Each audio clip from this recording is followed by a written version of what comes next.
momento de reflexão,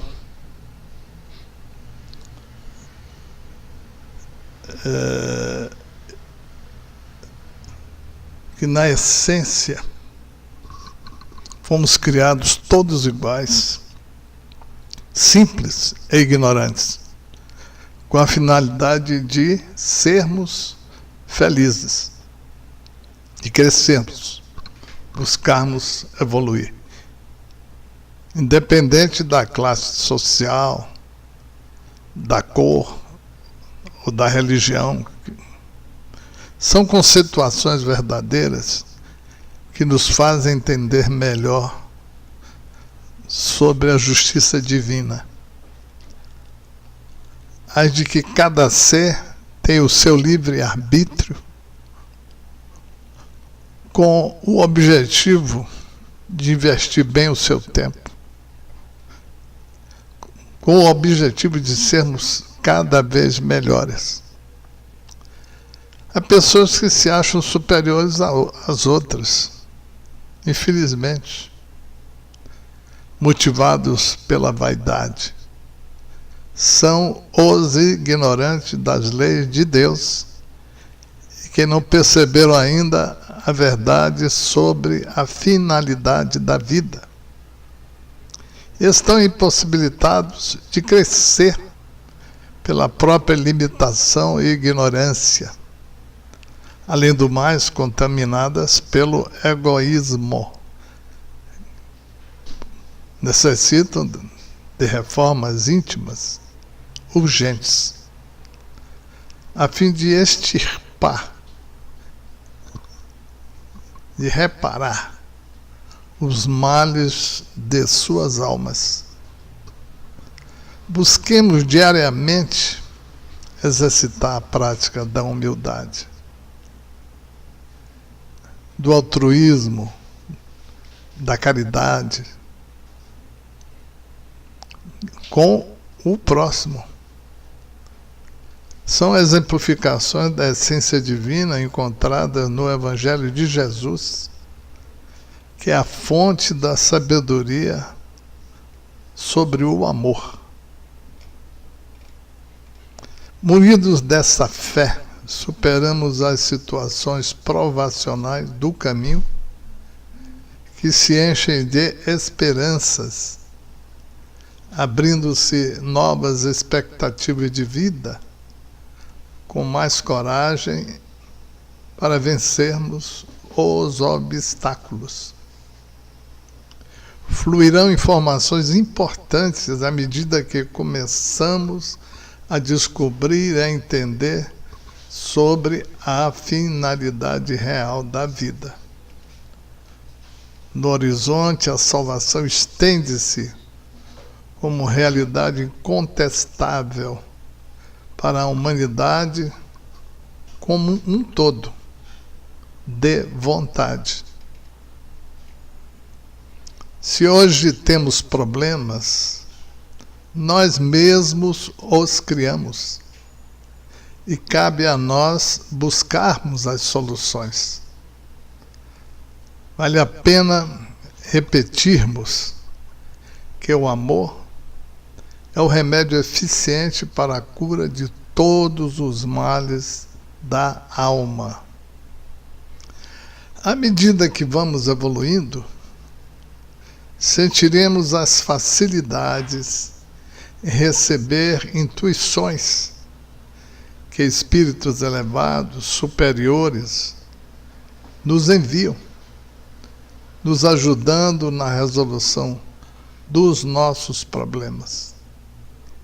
Além do mais, a sabedoria universal a todo instante nos mostra canais novos de vibrações sublimes, quando estamos dentro da sintonia do amor, da sintonia de cada ser, nos ajudando assim ao trabalho de edificação do bem dentro de nós. Convém lembrarmos sempre as palavras sábias e renovadoras de Jesus, quando ele disse: amai-vos uns aos outros como a si mesmo. E aí pergunta-se, até agora, o que conseguimos usar desta máxima? Falta-nos ainda mais desprendimento, mais humildade e mais prática do amor verdadeiro, com uma frequência bem maior entre as pessoas. O momento presente nos cobra o cumprimento dos ensinamentos aprendidos na teoria. Falta-nos usá-los na prática. A felicidade está dentro de nós e não fora de nós, como muitos erradamente buscam. Um céu de estrelas existe dentro de nós. Falta-nos descobri-lo para que todos os vejam, ou vejam, mostrando assim o retrato do nosso interior com mais luz. Evitemos com sinceridade aderir preconceitos ou diferenças sociais, raciais ou de credo. Essas interpretações só nos levam a cometer erros, às vezes de difícil solução.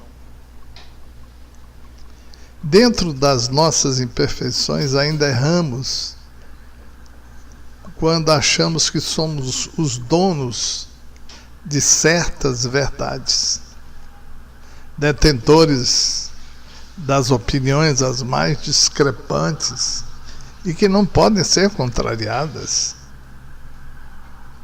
E são opiniões, às vezes, impróprias. Daí a necessidade de sermos discretos em nossas opiniões, evitando-se, inclusive, comentários que nos venham a comprometer. Devemos nos manter vigilantes, na certeza de que, se não pudermos falar bem do próximo, não falarmos absolutamente nada em detrimento daquelas pessoas. Se você não pode falar bem das pessoas, também não fale mal. Procuremos sempre a oportunidade de semear opiniões positivas. Chamamos isso de profilaxia contra o mal. O estabelecimento da paz em nós depende do equilíbrio das nossas opiniões. Opiniões favoráveis em benefício de uma coletividade é importante. São atos que contribuem para a evolução do mundo. Lembrando a frase de Jesus no Evangelho, quando ele diz: não julgueis para não serdes julgados, porque com o juízo que julgardes os outros, sereis julgados. E com a medida com que medirdes, vos medirão também a vós. Essa frase consta do Evangelho de Mateus, capítulo 7, 1, 2. Podemos dizer que o nosso julgamento precipitado em relação ao outro é o maior causador da depressão moral, tratando-se de não cumprimento das leis divinas. Devemos ter o cuidado de buscar medidas corretas nesses momentos de dificuldades nos relacionamentos, não somente familiar, como social. Uma dessas medidas é a autocensura, que pode ter dois caminhos. Ou reprime o mal que está em nós, ou ajuda a pessoa a reconhecer aonde errou. Neste último conceito, o caminho se abre para um bom entendimento. E se houve ofensa, para o perdão. O perdão é uma maneira louvável, pregada pelo próprio Jesus. E torna-se mesmo um dever nosso para o crescimento espiritual. Porque dele resulta um bem. O bem do arrependimento que favorece aos protagonistas de alguma questão não agradável.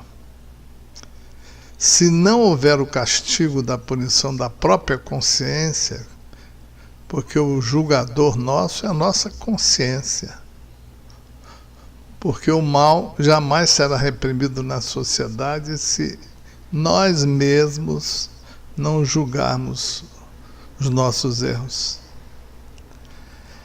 Devemos, em todas as circunstâncias, ajudar na recuperação daqueles que abertamente erram e que depois se mostram arrependidos. Aí tem a necessidade urgente de nós exercitarmos a fé, que chamaríamos de uma fé estendida ou expandida. Estamos sempre em busca desta revelação de fé, porque a fé nos transforma em seres mais úteis à sociedade e a si mesmo, e promove a qualidade superior de vida para todas as almas. Aproveito a ocasião para falar sobre a necessidade da prece em nossas vidas. A prece é um energético que devemos adotar todos os dias. É gratuita a prece quando ela se mantém em contato com a espiritualidade, com Deus.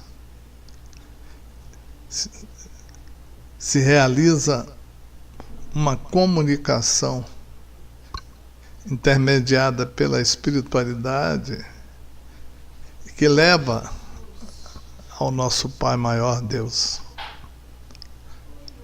Tomo a liberdade de sugerir um modelo de prece agora. Pois, na verdade, a oração, a prece, é algo que deve sair espontaneamente de cada um. Como já disse acima, é uma conversa espontânea com Deus, abrindo o seu coração com sinceridade.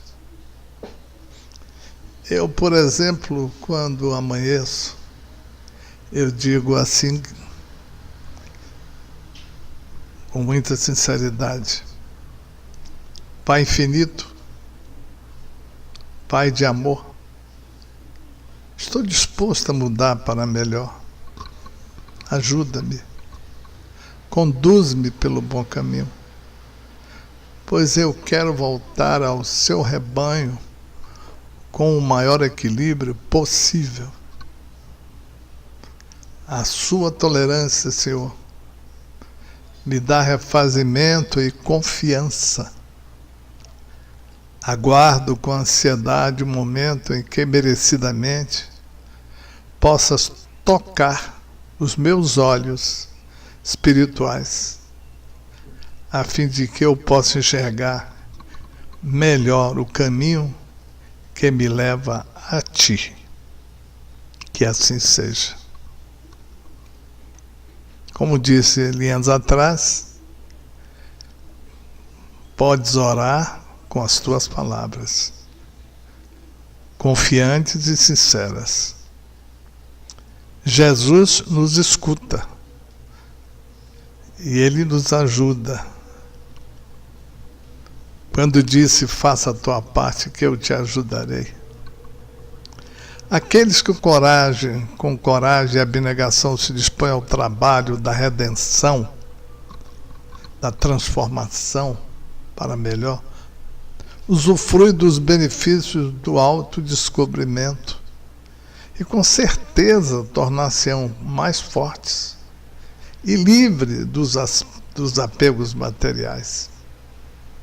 Superarão a si mesmos, conseguirão transpor os obstáculos e vícios que são encontrados na nossa vida como provas, como tentações do caminho.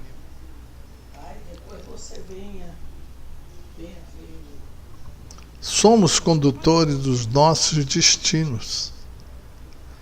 Cabe-nos conduzi-los bem, com mais atenção. Sem o sacrifício pessoal sobre as paixões e os vícios, nada é possível de se conseguir, principalmente no que tange às transformações morais. Diz a mentora Joana de Ângeli, com muita propriedade: o parto produz dor e recompensa com o bem-estar, ensejando a vida. Assim é o trabalho do autodescobrimento e assim o trabalho da autotransformação. Uma espécie de parto que necessita de coragem para renascer de novo. Uma reforma íntima do bem numa luta contra o monstro do egoísmo. A verdade é dita. Trata-se de intercâmbio. Estejamos prontos para destruir aquilo que corrói a nossa alma, as fraquezas. Portanto, irmãos, muita fortaleza é o que desejo. Aprendamos assim com a sabedoria divina, transmitida pelos mestres do passado e do presente, que nos orientaram com suas lições que ficaram gravadas, nos ensinando os meios de alcançarmos a luz interior, nos ensinam a amarmos uns aos outros com plenitude de espírito. Mas, antes de tudo, devemos aprender a nos amar.